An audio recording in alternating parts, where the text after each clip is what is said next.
I did it anyway. You. Hi, Neil. Hey, Ryan. How are you? I'm good. How are you? What's shaking? It's another Sunday evening, and thought it might be fun for us to hang out. I think it's fun. I love having dinner with you, Neil, and I think we should do it right now. I think we're going to do it this evening. One in a series of dinners that we've had on Sundays together through the magic of the internet. Yeah, I mean, yeah. Cause if you were at home or watching this, first of all, thank you to Frigid. There we go. I told you to practice, Neil. You should be at home just pointing. See, everyone can see how much time has surpassed. Yep. Anyway, this business. We do a little bit of the Frigid New York pointing business. Yes, but get everybody warm. Yes, thank you, Frigid New York, for putting this on. If you love theater and the arts, you should consider sending some love to Frigid. They've graciously put this on for us, and hashtag save our stages. Once we're back in the post-pandemic, the after times, art is going to be more essential than ever. Would you agree? I would agree. That was the most eloquent thing I've ever heard you say. Thank you. Let's hit the high note. Everything's downhill from here. Yikes. Maybe we should bring on a guest that will help elevate the rest of the evening. I love a dinner party guest. Real quick, though, should we introduce ourselves in case anybody doesn't know who we are somehow? Oh, yeah. I suppose it is very arrogant of us to assume everyone knows who we are. So I'm Ryan. I'm Neil. Well, those are your introductions. Yeah. I think you can find us on the internet. Do you want to get into the whole thing? We don't have to get into the whole thing. Yeah, we're Ryan and Neil, two friends who have dinner together every now and then on the internet and bring an interesting guest that we like. Yeah. And also, I would like to say to you, the audience, you're also a guest tonight, even though you're not visually going to show up on the screen. So please put your comments, if you're watching on Facebook or YouTube, add comments, and they might get displayed on the screen itself, and we'll acknowledge it. And then we'll probably say something nice about you. Right. Right. Yeah. Especially if we know who you are. Amanda. We know who Amanda is. We like Amanda. Amanda is the secret weapon behind the show. And if anything goes right, it's Amanda. If anything goes wrong, it's probably me. It's probably like, I'd say it's 60-40 me to Neil. I'll accept those odds. Ryan, guest time. Enough about you. So Neil, who's joining us this evening? We have a stand-up comedian from Lancaster, a writer, a tweeter, a friend.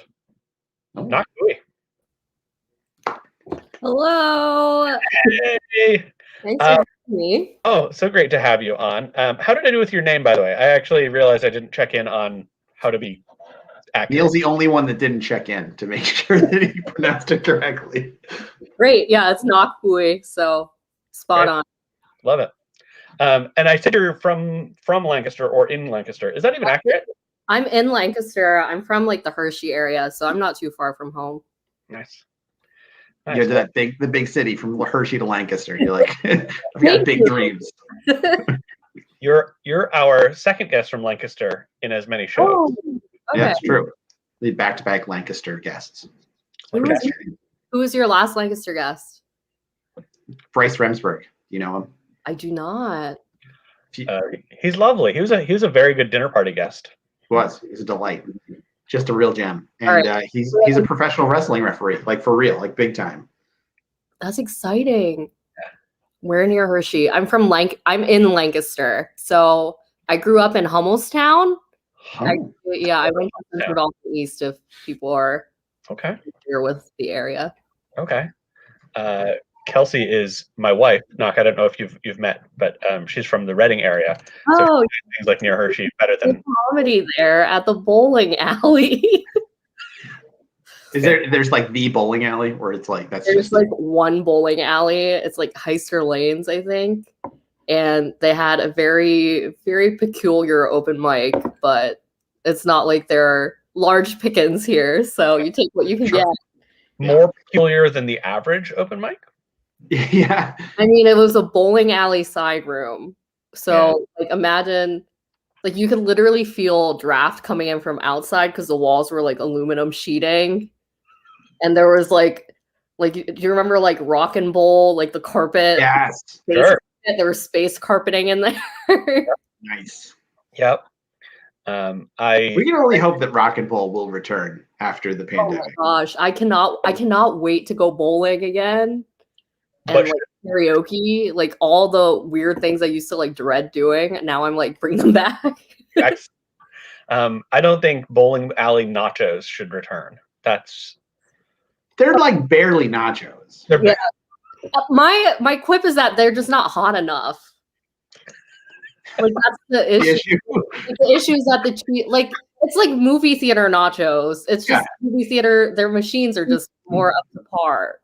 Yeah, because there's like circle chips with like the nacho melty cheese sauce. Mm-hmm. And you're like, I don't know what this is, but like, why not just make it a dip? You know, it's like you're just, I don't know.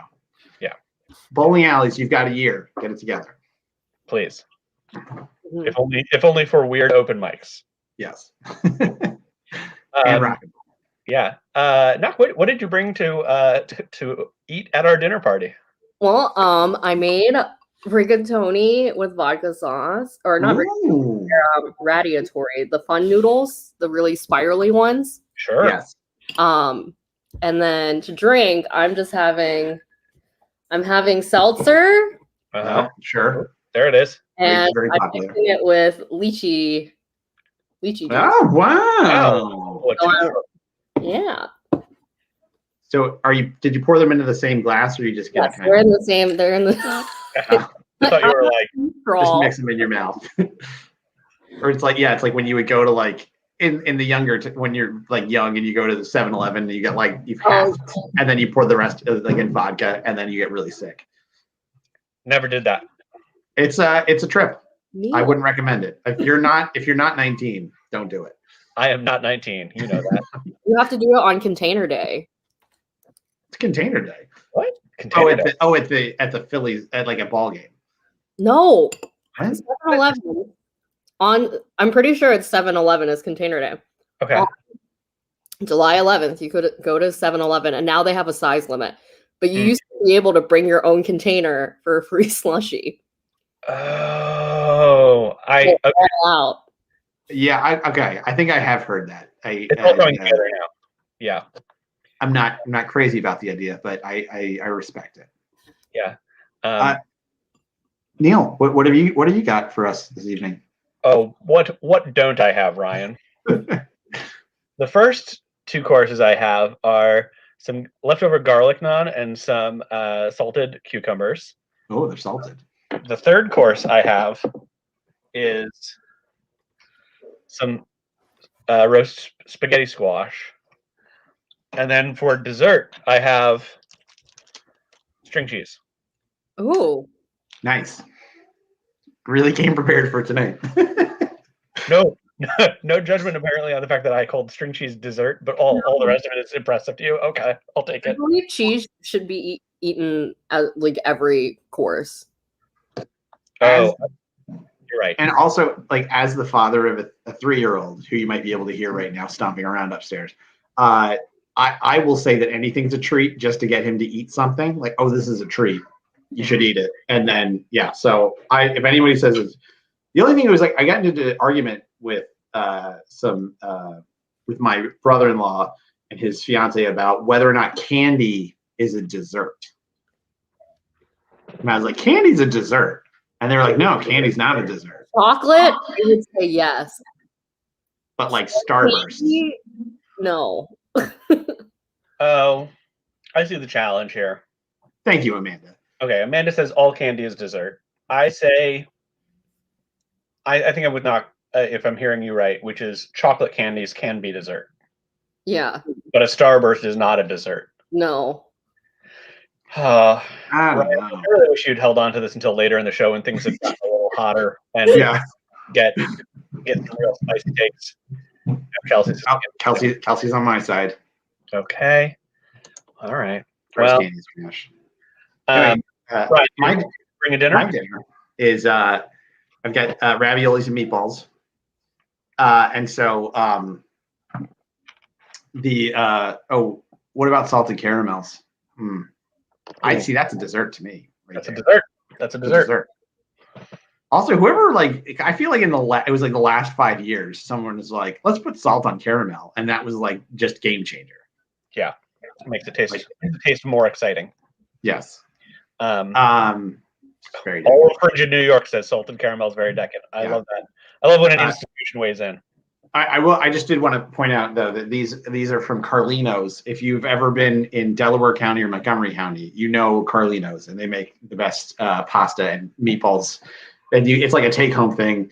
People line up, like they open at like 9 a.m. and people are already like around the block. And very expensive, but very delicious. That's too early for pasta. Well, you get it so you can make it later in the evening. No, I understand that. Yes. But thank you to my mother for getting and making this. Yeah. I'm just gonna shout out to my mom. Neil, did you say 9 a.m. is too early for pasta? Yeah. Well, also I thought I made a controversial statement about dessert. 9 a.m. is too early to stand in line for pasta. Okay, I was about to say, I was like, we're all adults here. If you can have string cheese as dessert, you can have pasta for breakfast. String cheese as dessert is very European. Is it? I feel like pasta for breakfast is probably also European to the Italian. Yeah, you're onto something. Yeah. Knock, a question that we like to ask is, do you have like opinions about dinner parties as a concept? Do you have like a favorite one that you went to, or? I personally love throwing dinner parties. I consider anything above 2 people a dinner party. So I'm a big fan of them in general. I much prefer dinner parties to like large gatherings. Mm-hmm. What's too many people for a dinner party? Good question. What's your top limit? I would say I don't think it's a number for me. It's more of a case of how many guests will feel uncomfortable at the dinner party in terms of how many guests. I think if I have over 5 guests that I don't think will get along with someone else, then it's too many. It's too much a dinner party. Do you prefer throwing dinner parties to attending them? Ooh. Oh, that's a tough one. I think it depends on size. Okay. But like, so you would if you're like, this is a large dinner party, I'd happily go to someone else's house and have dinner. But like, if you had your druthers. Yeah. Like I would never want to throw like large ones with like multiple rooms. Like if I can't fit people into one room, it's not for me. Oh, that's we're getting the card table out and you're putting it at the end of the table. Right. Mm-hmm. Yeah. To me, that's beyond dinner party, anyways. If not everybody's eating in the same room, Right. Yeah. If you think 5 people are going to be uncomfortable, it's too big a dinner party. I think if 3 are going to be uncomfortable, yeah, it might be too much. But I love the idea that you have 5 friends who you think might not get along that you're going to put in the room together. No, sorry. I love that you have 4 friends that you still might put in the room together and just be like, fuck their friends. Well, I'm assuming that like if there's 4, I'm like there's at least one person. So like 5, I go with 5 because I'm like, all right, there's at least one person for each. So like maybe 10 is my max, 10 to 11. Gotcha. I think the biggest dinner party I had Friendsgiving at my apartment last year for the Lancaster Comedy Circle. Mm-hmm. And I think that was like, I want to say like 12 or 13 people in this living room. And it was like people who were okay with like sitting on like floor pillows and like all around. Sure. But that was probably the largest I would ever do. How many of them were uncomfortable with each other? I mean, I think as comedians, we're all just inherently uncomfortable, but I don't think it's due to interacting with each other. I think just so there's a lot of other factors at play. It's like the baseline existence. Like it has nothing to do with the fact that they're at a dinner party or who's there. It was all internals. Yeah, everyone's just like went home and was like, oh my God.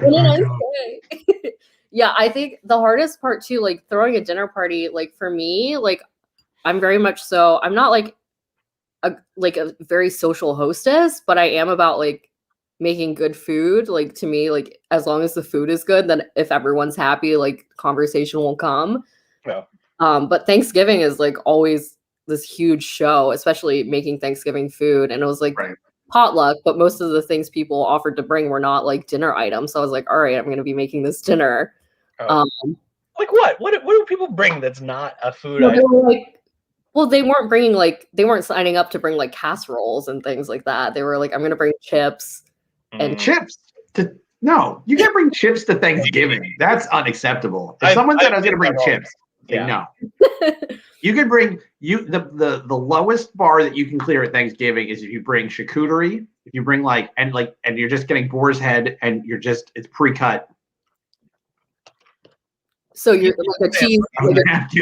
Napkins is the lowest bar you can clear. Napkins is really I also think like at a certain point in your adult life, you're like, what else could I be doing other than napkins?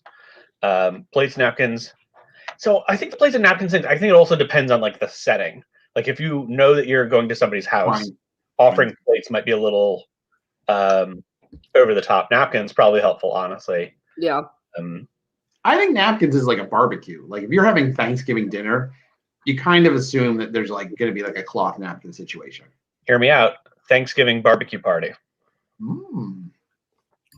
Probably not in our geographic area, but somewhere. Could be done. Anyways, you do a barbecued turkey. I think it'd probably be pretty good. Like a smoked turkey, yeah. Yeah, you smoke a turkey because I think somebody I knew smoked a turkey. I think recently.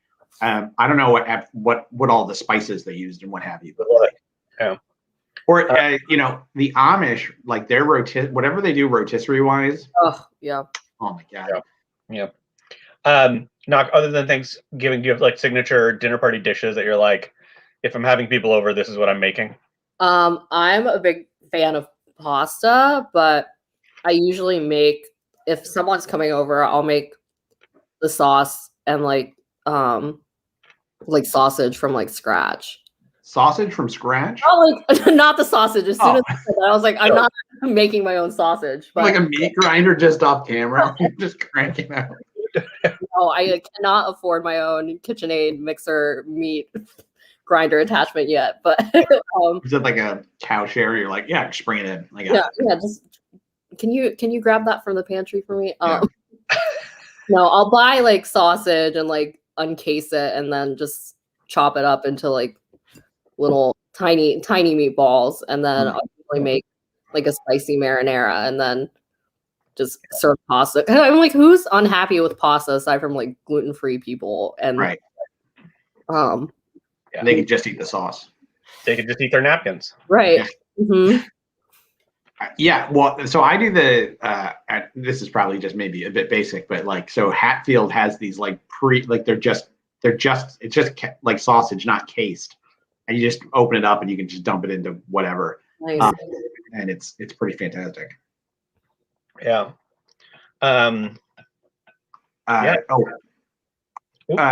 Wait, sorry, Neil, you might have been asking the question I was going to ask. No, by all means, I have to eat some naan and cucumbers. Sure. So now we were wondering, you mentioned the Thanksgiving. Do you have a favorite all-time dinner party, like sort of the dinner party in your history? Or that's the one that you point to as like, this is the one.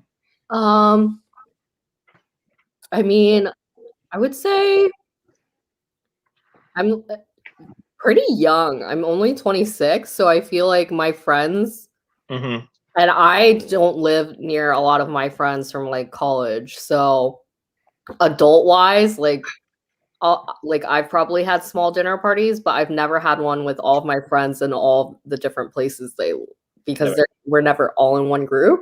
Yeah. So I feel like there are a couple like dinners that come to mind where it was just like one or two people that come over. But I would say like I've never had like one that sticks out particularly in my mind. I'm still searching for it. Yeah, I'm like, we're working our way towards dinner party, I think. And a lot of my friends are also like we're in med school and law school. So it's never like they had the time or the expenses to host like a dinner party. It was just us getting together and like ordering takeout. But like pretty soon they'll have the means to have like really kick-ass dinner parties. Yeah. Where like Yeah. at some mansion somewhere. Like, oh yes, Hope. we have this chafing dish here, and stuff's chafing in it. Ugh. How about you? I feel like I've been to some really good dinner parties, even just like 3-person dinner parties. I had this is years ago now. My friends Pat and Kate came over for dinner once to my apartment. I lived alone at the time. And it was just like one of those dinners where you're like, I could live in this for years. And it was like, no, that was the one night we got of that. I couldn't even tell you what we had other than like a particular like weird bottle of wine that was sitting on my shelf for far too long before we opened it. Yeah, that's me. What about you, Ryan? I was just thinking about my friend Dan was in he lived in Spain for a while, and we had a going away party for him, and that was the first time that I think we ever had like a dinner party. Like, this is a dinner party, not just like a party or whatever. And so it was like we made like nothing but like Spanish food, but like basic, like we didn't really do the legwork, so it was like Spanish rice. Like, I don't know, it was like stuff that was just like very vaguely Spanish, or like things that had like Spanish names which were not Spanish at all. And I put on Sketches of Spain by Miles Davis, and I was just like, yeah, we're doing it up. And that was, I had found out, and so so one of our friends who was there was coming to the party. He is a celiac, so we're always like really trying to like. I was like, I always feel like very like, oh, I gotta like go above and beyond. So we got like, okay, these are all corn tortillas, and we're like doing them in a separate pan, and so there wouldn't be all this stuff. And he's like, no, these.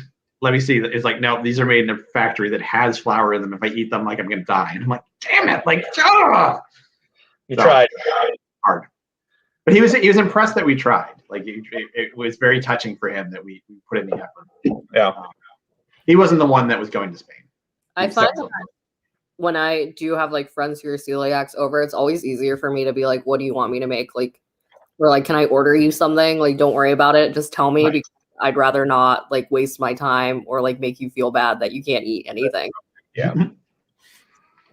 I think the best dinner parties are ones where you don't leave the table. Like, that's how you know it's a good party. Like, there's no temptation to leave, or like people are coming and going, but like always just returning back.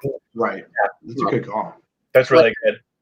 Like if board games are brought to the table, that's how you know like the dishes are cleared, but you're still sitting there. That means like you're having a good time.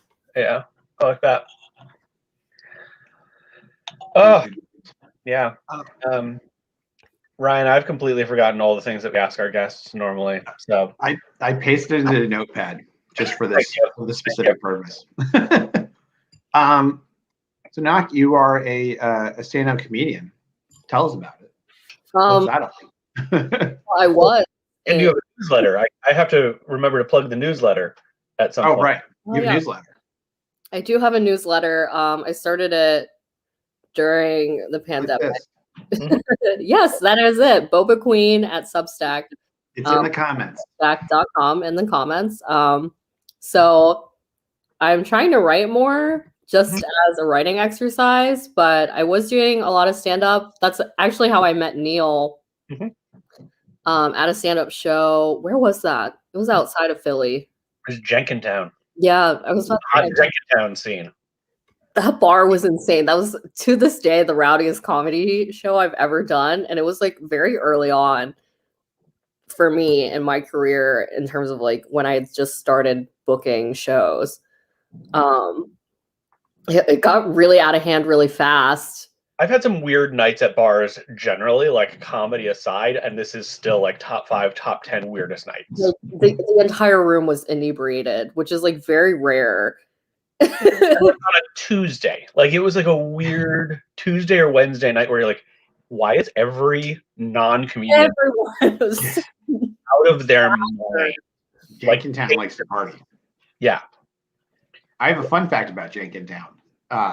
Believe it or not.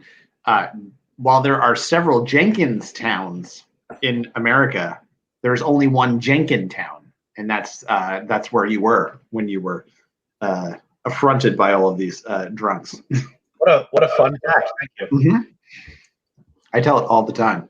No one likes it. Anyway, so you were doing stand-up pre-pandemic,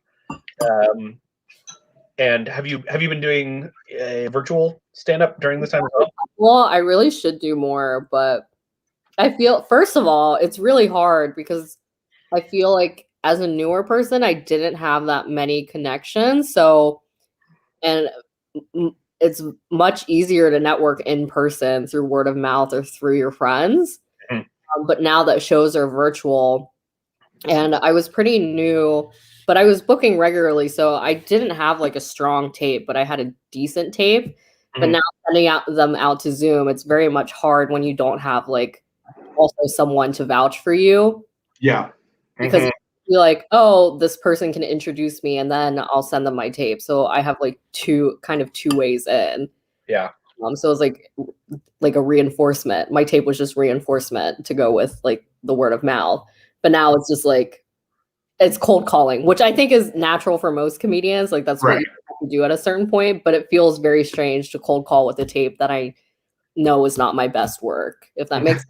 But it's also like, well, it's not like I can go record a new tape. But you could, because no one can tell that if your Zoom tape wasn't in front of a live audience. That's sort of true. It was true. Yeah. So, I mean, I'm lucky I've had Twitter. I feel like it's a good way for me to still do comedy. Oh yeah. And for me to like think of premises and just to stay fresh, but at the same time, it's a huge vice where I just find myself tweeting more than I'm actually working on comedy. So I'd like to get back more into it this year. And I think once it starts getting warmer again, we're going to see outdoor mics, which hopefully will be safer. Fingers crossed with the vaccine rolling out. Yeah. What got you into stand-up then? Well, I was here and in Lancaster, and I was talking to my plants a lot. I live alone, and they encouraged you to try stand-up. I didn't know very many people, and I was watching Ellen DeGeneres had like made a comeback and stand up. Mm-hmm. I'd also watched the Nanette special. I was just like, I can do that. yeah, and I was just like, wait a minute, I don't even have to be super funny. Like Nanette special was just like very real and down to earth. Yeah. And like I had been a fan like of Tig Notaro, but wasn't like a super like follower stand up. I was just like, oh yeah, stand up's a thing. Right. And watched Nanette. I was like, this is like really awesome that like she can just go and talk. Because I was like, well, maybe I can talk to live people other than my plants. And I was watching Ellen with my friend, and I had just jokingly turned to him and said, you know, what if I just did stand up? And he was like, okay. Oh my gosh. What if he had said no? Where would you be right now if he had said no? I mean, I think I had just jokingly said it, but I think him just being like, yeah, okay, that's funny. I think, and I didn't think anything of it that moment. But then 2 weeks later, I was talking to my plants again, and I was like, what if I did do stand up and like Googled stand up? Because I was like, I didn't realize you could just walk into a bar and do it. Yeah. So I looked up open mics, and then there was one like I think 3/4 of a mile near me. So I was just like, oh, I can literally walk here. Like, all right. I can literally walk into a bar. Yeah, you could literally. So the name of the open mic, which no longer exists, sad, is a guy walks into a bar. It's the name at the Chameleon. You could not go. Yeah, I was like, all right, I'm gonna go. And I was like, I'm just gonna sit in and see what this is about and about whether or not I think I can even do it. Because I was like, I don't want to get myself into anything.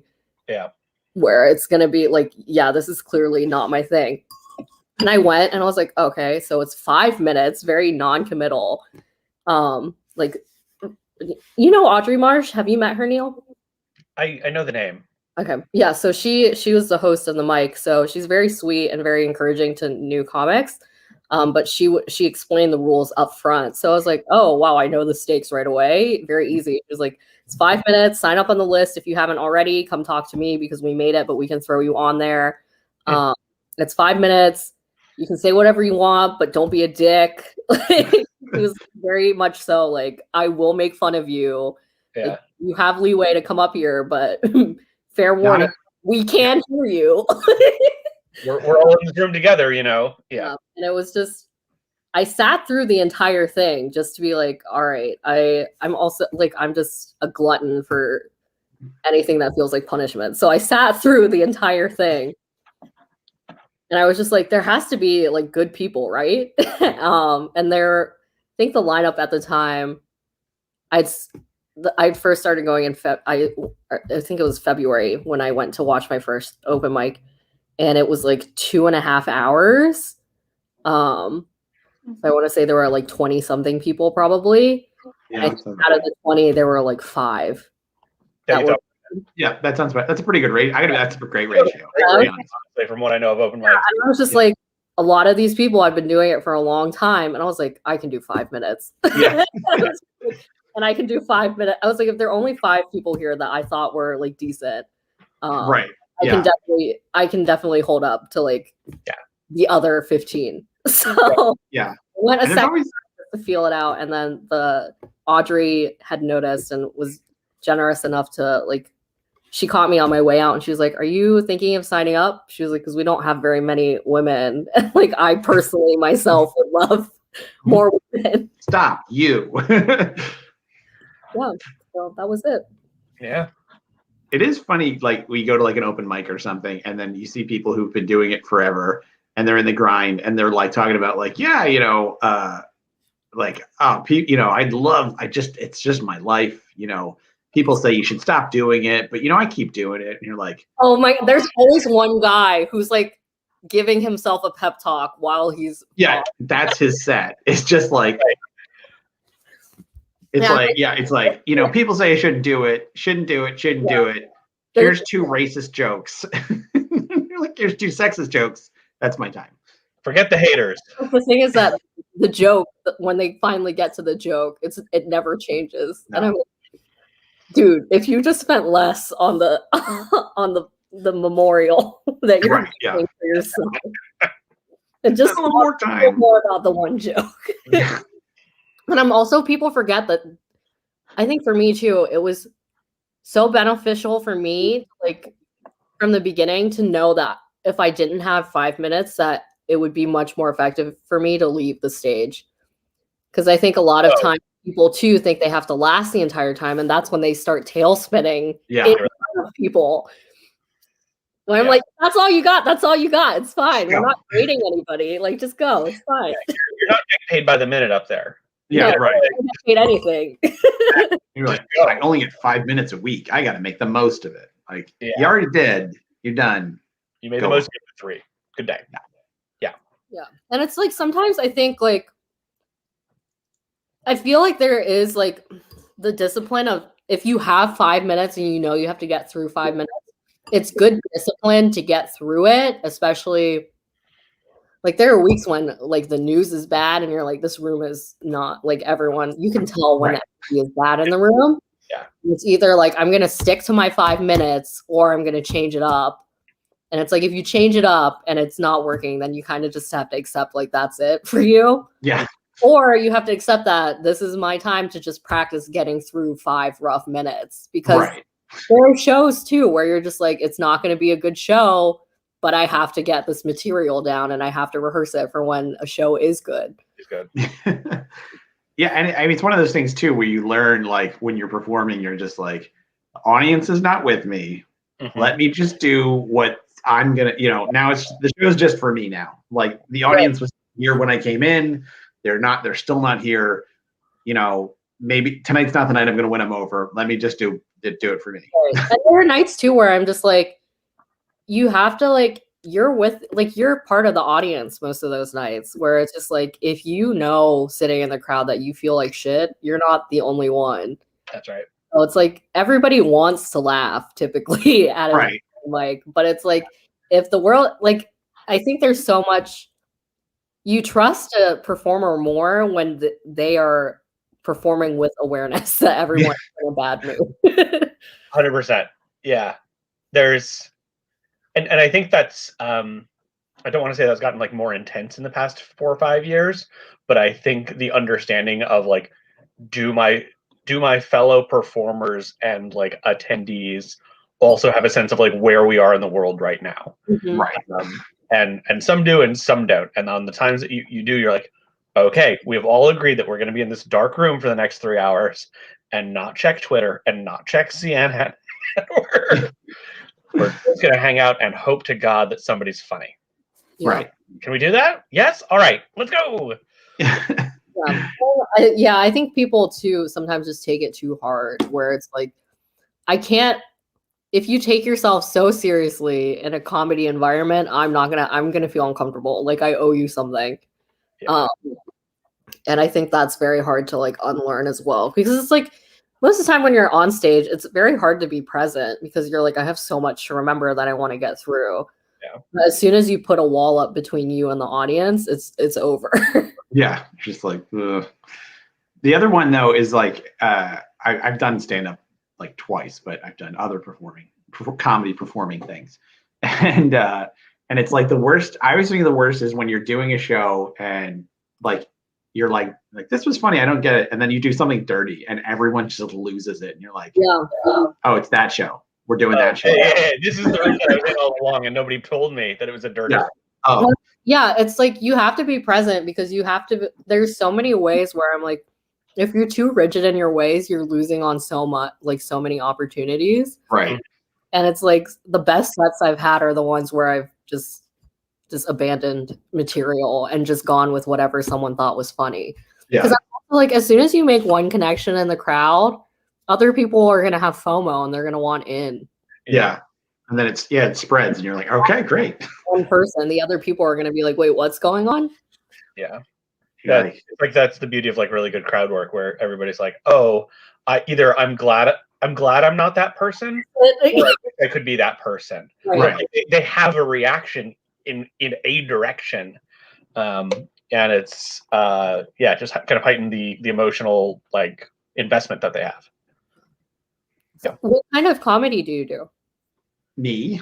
Well, I do this. Arguably, it's comedy. No, this is very serious. Decided this is comedy. We're pitching this to like PBS and NPR. Like once we've built up enough. Yeah, we're sending this clip right now Yeah. to Steve Inskeep. Steve Inskeep's gonna put us on the air. We'll give it back to you for your tape. Yes. I started out doing storytelling, which Neil knows. Neil's seen all of my stories because he's had to architect. I don't watch storytelling, and that's Neil. If either of you have a show coming up, I would love to watch one.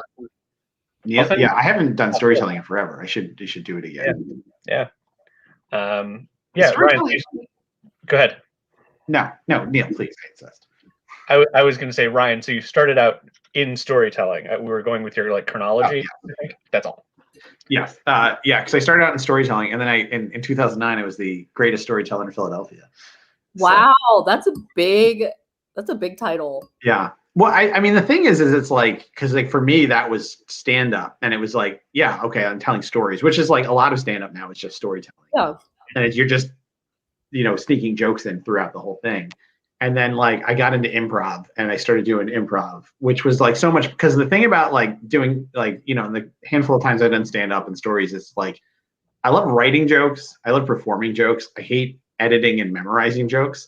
So I'm like, this is 5 minutes and 15 seconds. Like I got to cut one of these jokes. And then I'm like, you have to memorize it. And like, oh my God, geez. And I'm like, that's like the part I hate the most. So like doing improv, I'm like, I just show up. Like I don't need anything. I'm like, hey, all right, what's going on? And then doing that. And then, so I also have, I do have a Neil, am I allowed to get my plugs in? I'm going to check in with you. That was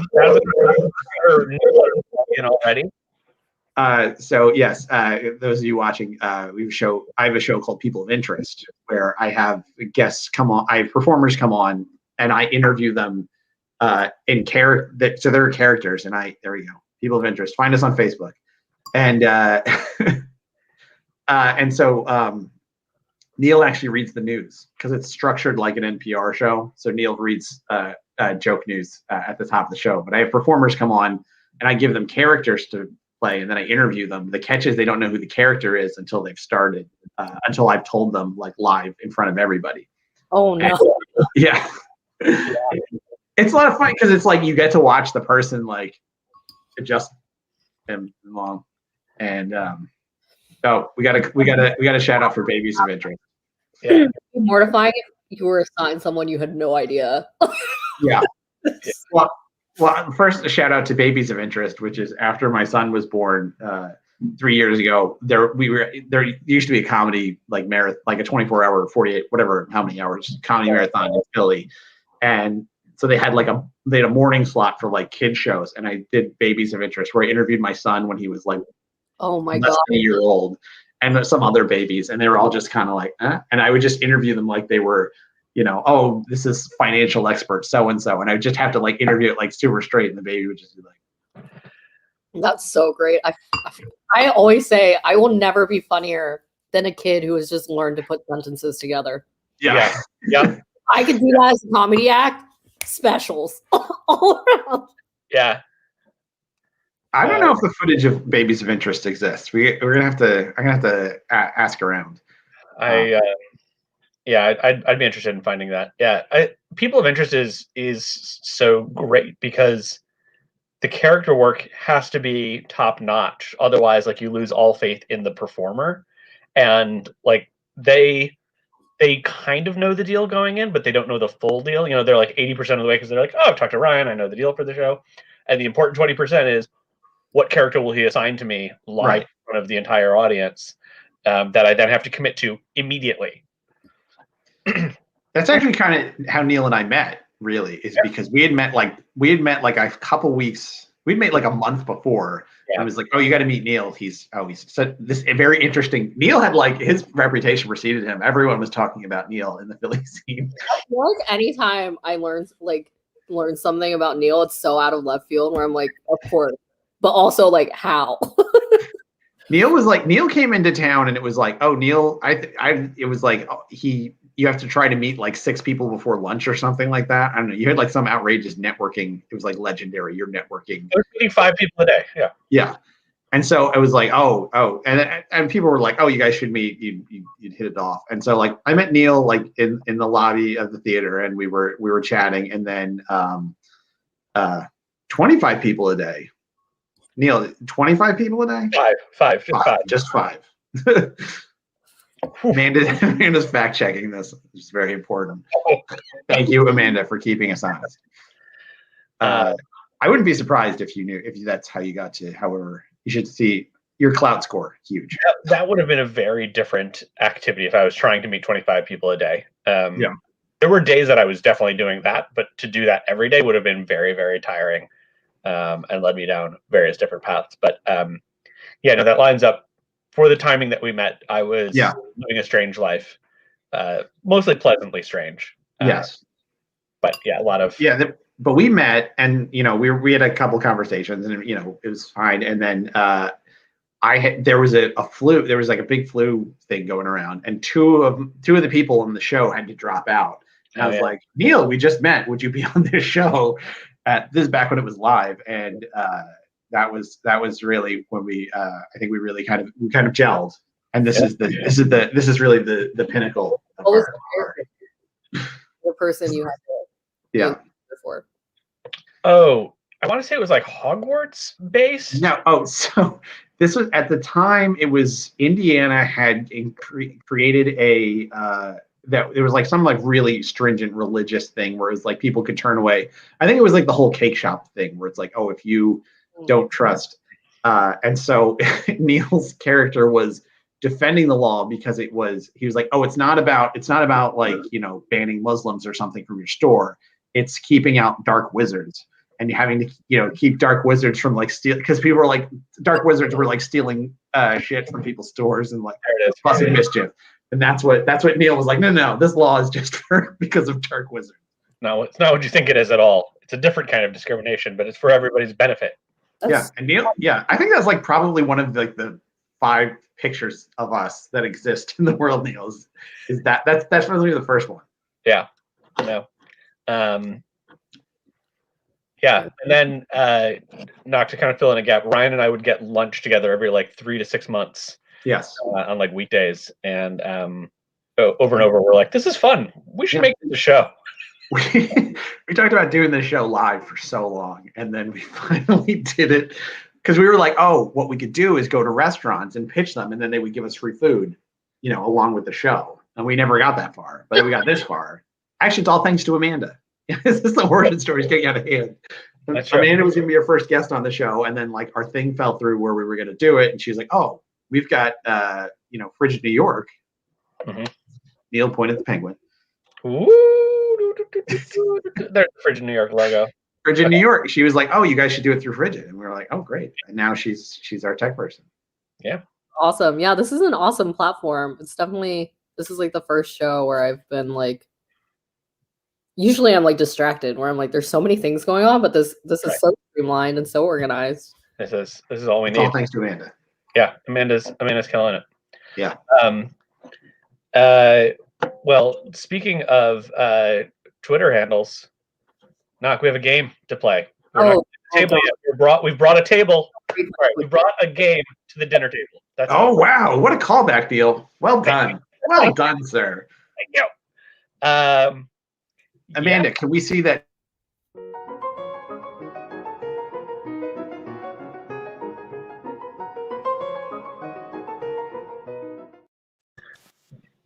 So, Knock, you mentioned that you are a prodigious tweeter, and Neil's also quite prominent, and I've tweeted twice. So they're great. They're just the correct amount. You should check it. If you look for Ryan D. Barlow on Twitter, you will not be disappointed if you're looking for exactly 2 tweets. Anyway. That's right. So Knock, since you tweet so much, we've decided to make a game where you have to decide whether we're going to flash up a tweet, and you're going to decide whether you tweeted it or someone else tweeted it. Oh no! Now you don't have to guess who tweeted it. Okay. No, we'll give you a bonus point if you know who it was. Yes. Oh God. Okay. I think I just hit 10,000 tweets. This is gonna be a jog. All right. I tweeted that. 100%. I tweeted that. Did you find out what happened to S Club 7? No, I did not. I was no. We still don't know. No one did. That's a great tweet. Okay, Amanda, number 2. HBO Max, but for kissing. Is this Knock or not? No, not. I think it's Neil. This Neil's improv. Old improv team that I tweet for. You guys, your tweet, like your social media presence has lasted like twice as long as that improv group. Very rude of you to bring that up at the dinner table, but you're right. Sorry, I agree with this tweet though. I'm not sure I know what it means, but I think I agree. Yeah. Okay, number 3. In less than 3 weeks, you can be looking at things differently, more creatively if you. And that ends right there. That's it. That's the tweet. That's the entire tweet. In the way that it ends abruptly, I would say it was me, but in that it's very grammatically put together with punctuation, I'm going to say it's not. Survey says. You're landing on not? Not. Not. Okay. All right. And Amanda, answer is? That's correct. This is from Horse eBooks, if you remember them. I do remember. They had a great Twitter account. Wonderful account. And honestly, when we first came up with this game, I was just like, who could not mistake her own tweets for? And it's Horse eBooks. So any Twitter account that is unhinged and like has very disruptive thoughts, I 100% love. I'm New York Times Without Context, my favorite Twitter account, and they stopped, and I'm like, I miss them so much. They were so critical to my well-being. Weird Twitter's so good. All right, I think we're on number 4. Okay. I went for a walk today and had to process my feelings raw without the internet. Unfortunately, it worked. Feeling some way about it. Upset. My therapist was right. Expensive. 100%. It's hard to read these. They're not meant to be read out loud.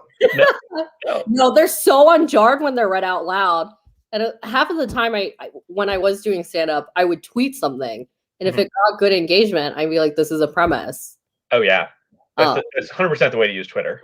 But then some of the tweets that do super well just flop so bad on stage, and you're like, "This is just for things that people scream into the void." I understand that. And I think on like a kind of like hoity-toity note, it's a reminder that like sometimes text works very differently visually versus like on stage. Yes. Yeah, and I believe this one was originally all capital letters. Yeah, this was me. I tweeted in all caps. Okay, all right. You're saying this is you, and indeed you're correct. And then I remember too, this was fairly recent. So I downloaded a productivity app, which I'm reinstalling this week, where I set a limit that I could only use social media websites for 10 minutes. So that's why I was tweeting in caps, because the clock was ticking and I was screaming. Oh boy. All right, Amanda, our next one, please. Actually, I'm scrolling for hours to see if anyone likes me. The doom is incidental. I wish it were me. I don't think I don't have the brain to come up with the doom is incidental. That's a great sentence. You do. Right, you're gonna say not for this. You're gonna say not. Say not. Okay. Not. Andrew, friend of the show, Andrew Coppola. He's a friend of the show. He doesn't know it yet, but he is. He's never watched it. If you were all right, yeah. So I think you're 5 points. Okay, all right. Yeah, for 5. This feels like a wait, don't tell me. Except it's for my own tweets. Please, yeah. There's so much NPR in this episode, and it's everything I've ever wanted. Yeah. All right, next tweet, please. Amanda, thank you for keeping score. Okay. Attorney General Bill Barr has served the American people and the Department of Justice with distinction under 2 separate administrations, Presidents Donald Trump and George H.W. Bush. This is not me. It's too factual. I don't know if it is factual because of the distinction part. Distinction. Yeah, I 100% would have been much more colorful in my language. I like that. I do have to say, every time I'm listening to the news and someone says former President Trump, like it's just a knot in my shoulders just releases. Mm-hmm.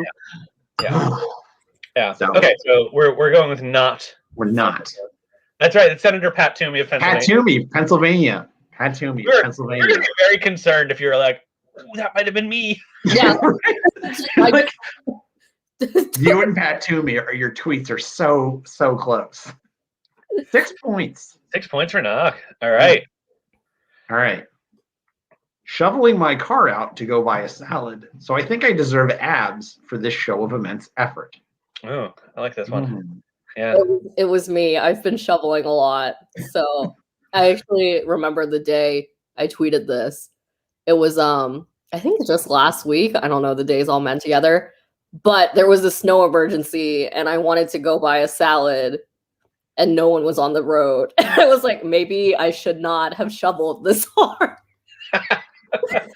And when I got to Panera, it was closed. So I didn't all that salad. Did you at least get the abs? No. I'm eating pasta. So darn. Yes. Oh, yes. Fuck that to me. Getting political. Kelsey's getting political. I'm here for it. Frigid, I hope it's okay that we said that. Okay, God, I can't wait to 4 stars, that 5 stars. Is this knock or not? Not. Nice, Frigid. Not. We're saying not. All right. Wait. Survey says, oh, wow. Oh my. What could this have meant? I don't know. Maybe it was a reply to something. Could be. Like usually I'm more clear in my I'm not confused on context. You know what this might be part of? And Knock, I had so much fun going through your Twitter account to find things, by the way. Neil was just vibrating with excitement about this. Yeah, I had entered my final form. I did a reply in a thread that started with you saying something about the first time you see a like 5-star. Oh, yeah, okay. There's a lot of people afterwards who are like, pizza? Yeah. And I think this is a reply somewhere in there. Yeah. So usually I'll tweet asterisks if I'm like, oh, this might not be PG-13, but also it's funny if there are other words that will fit into the. And usually they do. Yeah, and usually they do. So that's what it's fun when people start trying to guess. Where I'm like, yeah, actually, yes, I would cry if I. God, I can't wait to chop that salad. Yeah. I think in this context, if I'm remembering the tweet correctly, I think it was lick that donut. Now that I'm thinking back. Wow. Yeah, that wasn't going to be PG-13. No. All right, so Amanda, points-wise, we're at show 1, knock 7 or 8, I think. Okay, it's been a long road, but I think I really like mustard. Ooh, that's bold. I don't think I'm ever going to come around on mustard. Personally, I'm sorry, mustard fans out there. Yeah, I'm a big fan of mustard, so I'm trying to think if there was any time in my life where I would have switched the opinion and tweeted about it. Yeah. So I'm gonna say not. Not. One of my favorite tweets on Twitter actually is from Elizabeth Danger Norman. She's a Baltimore comic. Mm-hmm. And I'm sorry if any children are watching this. I don't know who brings children to a dinner party. But her tweet is my favorite, and it's just like, God bless the slut who invented honey mustard. It's so good. I want to find it. Oh man. Also, so Neil, what happened with mustard? Clearly this is you. You know, I have that it's I have in the show notes that it is Bad Kitten, but in my memory it's not. Like I found this 2 days ago, so who knows what's happened to my brain between now and then. It's Julia Hudson wrote that. I believe Bad Kitten retweeted it. That's my mistake. Julia Hudson, I'm so sorry if you're watching this. Julia Hudson wrote, "It's been a long road, but I think I really like mustard." Well, we will send you a handwritten apology. Oh well. I will say that honey mustard, I feel, is like the gateway to mustard. Oh yeah. And I just can't. Yellow mustard, not the biggest fan of. Like on hot dogs, yes, but like spicy mustard. Amanda, way to go. Also, corrected seed mustard. Wow. Yeah, like the brown mustard. Brown, chunky mustard. Oh, I found my favorite tweet. Which of you gorgeous sluts invented honey mustard? Like, it's so angrily appreciative. I think we need to stop slut shaming our condiment makers. Yeah. Okay. All right, so we're at 9. Okay. Sometimes I'll use a fork from the bottom of my silverware drawer just for something different. Knock or not? Not. I don't own that many forks. That's the problem with this tweet for you. That's the only hang up. That's right. It's Kalila Holt, podcast producer. She's somebody. She's very worth a follow on Twitter. I would say it's like once every 2 weeks, and everything is just like weird comedy gold. Yeah, high praise for Kalila Holt. I want to make my own list. I feel like everyone should do this on Twitter. People don't use the list feature very much, which now I'm like, this is so helpful. Like, I follow one for news that someone shared with me, and I'm like, I should just make my own list. And also, it just helps you curate like the different kind of Twitters you follow, like where it's literature, news, comedy, and stuff like that. But I think everyone should make their own library of like their favorite tweets. And I feel like that's such a good way to learn someone's personality. I like this a lot. I'm going to do this and give you a lot of credit for it because, it's like beyond list. And you're like, if everybody had to share their top 10 tweets of all time. Right. And it's just like someone created it for their own tweets. I was like, this is so smart. Yeah. Like, if you like my viral tweets, here are my personal favorite tweets. It's like a playlist. Yeah. But like I think it'd be so great if you just made your own list and you're like, here's my favorite tweets. And not like, because I think a lot of people just create ones for accounts, but I was like, I just want one with like your favorite tweets of all time. Yeah.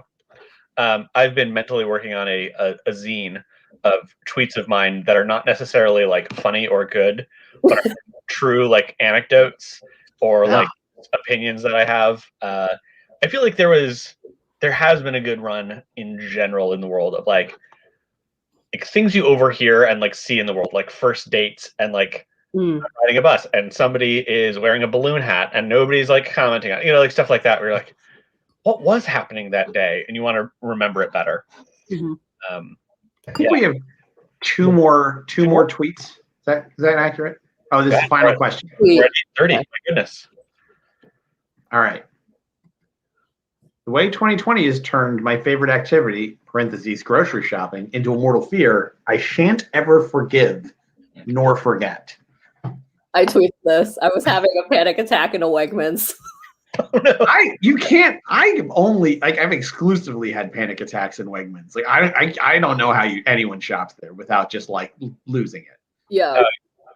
Yeah, I get this. It's too much. There's too much. It's like 3 different grocery stores mixed together, and I'm like, I can't. My least favorite is when I go to a Wegmans and the wine is in the center of the store. Chaotic. Too chaotic for me. I'm like, who laid this out? Because I can't check out for the wine here. And also I've disturbed my shopping grocery flow. Yeah. Because I have to walk around the wine center. Right. Terrible. Come on, Wegmans, get it together. Yep. But yeah, this was definitely me. I freaking love grocery shopping. It's like my favorite pastime. You could always find an excuse to do it, and even if you don't need anything and don't spend any money, you can do it. Yeah, and it's good people watching. Like, I know that sounds strange.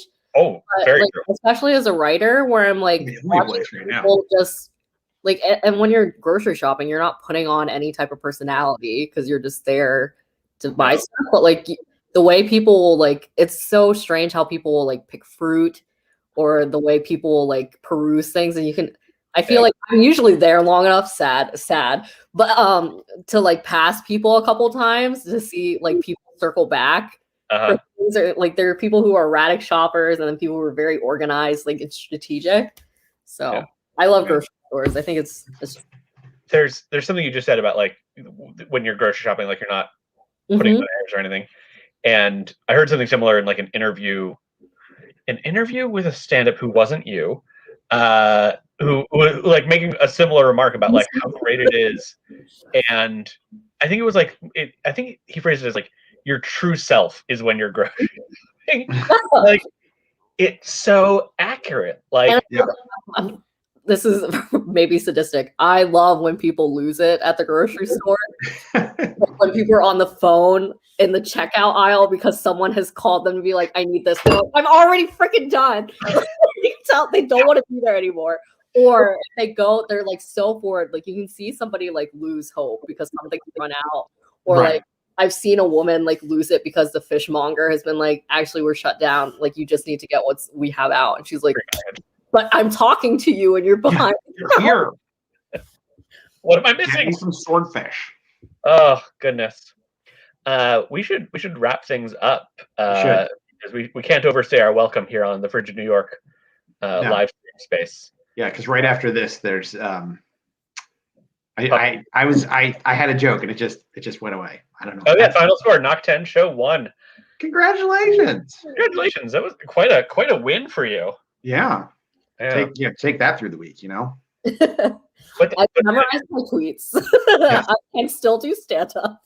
Yeah. Well, we always like to end our show with a toast of our dinner. So raise your glass, and here's to your tweets always being retweeted. Oh, mortifying. I love that though. In a good way. In the best way. Yeah. Knock, it's been really lovely to have you and hang out with you for a second. Yeah, it was so fun to be on the show. I hope we all get to hang out again. Yeah, that was an incredibly fun game. Oh, good. Good. Oh, and Kelsey enjoyed this game too. Great. The audience liked it. The joy of it is, Knock, we could play this game for hours. Probably. Yeah, Neil, we had to rail. We're like, all right, we only have so much time. Yeah. There's a lot of material out there. I feel like it'd be fun to do with like celebrities' tweets. Yeah. Oh, yeah. Two very different celebrities, and you're just pinning We them. tweeted it, and then you have to like bring in like that was me. A logical deduction. Yeah. Nice. Great. Well, folks should subscribe to Knox newsletter if they Yes. did earlier in the show. And I don't know why they wouldn't have earlier in the show unless they weren't tuning in earlier in the show. bobaqueen.substack.com. And if you scroll up in the comments, you'll find it, or down. I don't know how it works. It's Also true. scroll Yeah. somewhere. Great. And yeah, Knock, we'll see you back in the green room. So Thanks for coming. again. Thanks everybody who tuned in. Yeah. Woo. Neil, we did it again. Ryan, it was a dinner party where I don't have to wash any dishes that you ate off of. That's true. And I don't have to wash any dishes that you ate off. And you look like you ate off of like 3. Yeah, who can keep track? There was a lot of dishes there. A lot of dishes. Yeah. But yeah, this was lovely. Knock, a person I didn't really get to know in the before times, and this is what this show is all about: is people that we think are cool. Yeah. Guess what? Sorry, audience. This is really just for me and Neil. You guys are just here. They were just. This is an excuse for us to have dinner with interesting people. Yeah. Well, we were onto something when we said, "Oh, thank you, Kelsey." When we said it would be interesting to other people to have us have a meal in front of them. So yeah. And maybe one day in the after times, we'll do this live and we'll get that free dinner that I've been hoping for. Yeah, that's right. That's right. All right, folks. Follow us on Facebook if you don't already. We'll be back in a couple weeks with another exciting guest. My dinner with and Frigid New York, thank you again. Oh yeah, big ups to Frigid and Amanda for just being wonderful rock stars. Amanda made the show look beautiful, and she made the question mark thing, which we didn't even ask her to do it. She just did it, and it was amazing.